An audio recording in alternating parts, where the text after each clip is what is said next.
জয় গুরু। পরম প্রেমময় শ্রী শ্রী ঠাকুরের শ্রীচরণে আমার শতকোটি কোটি প্রণাম। ঠাকুর পরিবারের শ্রীচরণে আমার শতকোটি কোটি প্রণাম।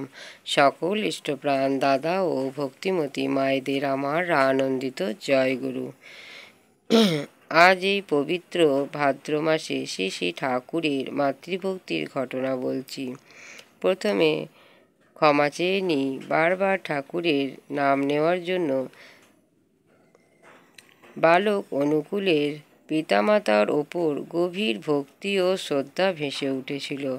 অতি বাল্যকালে শ্রী শ্রী ঠাকুরের পিতা যখন দীর্ঘকাল অসুস্থ ছিলেন, এই ক্ষুদ্র বালক শ্রী শ্রী ঠাকুর অনুকূলচন্দ্র প্রতিদিন 3 থেকে 4 মাইল পথ হেঁটে যেতেন। পাবনা শহর থেকে ওষুধ নিয়ে আসতেন। সে সম্পর্কে বলতে গিয়ে জননী মনমোহিনী দেবী প্রায়ই বলতেন যে অনুকূল বাল্য বয়সে বড়ই দুরন্ত ছিল, কিন্তু সে কখনো আমার আদেশ অমান্য করেনি। আমার জন্য ছিল তার বড় দরদ। একবার মা যখন বসে রান্নাঘরে মুড়ি ভাজছেন, তখন বালক শ্রী শ্রী ঠাকুর মায়ের কাছে বসে তাকে বলেছিলেন যে, মা, ভয়ের কিছু নেই, তুই মুড়ি ভাজবি আর আমি বেচবো, দেখবি আমাদের কত টাকা হবে। এর মধ্য দিয়ে বালক শ্রী শ্রী ঠাকুরের কেবল মাতৃভক্তির পরিচয় ফুটে ওঠেনি, এর মধ্য দিয়ে তার মায়ের প্রতি অসাধারণ দরদ ও সহানুভূতিও প্রকাশিত হয়।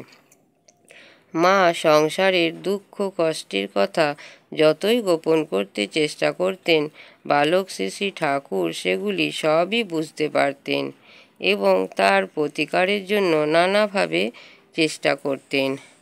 মায়ের কথা বলতে গিয়ে বাল্য স্মৃতির দুয়ার খুলে ঠাকুর অনুকূলচন্দ্র পরবর্তী যুগে সহজ সরল ভাষায় যা বলেছে তা এক কথায় অসাধারণ মাতৃভক্তি ও ভাইয়ের প্রতি গভীর শ্রদ্ধার পরিচায়ক। তার ভাষায়, বেলা দুপুর গড়িয়ে গেল, তখনও রান্নাবান্নার কোনো আয়োজন নেই। আমরা তো ক্ষুধায় কাতর। মা তখন আমাদের নিয়ে গল্প করতে শুরু করে দিলেন। মায়ের মুখে গল্প শুনতে শুনতে কখন যে ঘুমিয়ে পড়েছি মনেও নেই। যখন ঘুম ভাঙল, তখন দেখি মা কোথা থেকে খুদ জোগাড় করে তাই ফ্যান শুদ্ধ থালা করে খেতে দিয়েছে। কি মিষ্টি যে লাগতো, তার কি বলবো। মায়ের যেন সবই মিষ্টি। মা যখন নাম করতে বসত, মায়ের বড় ভালো লাগতো, আমার বড় ভালো লাগতো। আবার যখন সারা দিন পরিশ্রম করে প্রার্থনায় বসতেন, তখন মায়ের পায়ের ওপর পড়ে বারবার প্রণাম করতে ইচ্ছা হতো।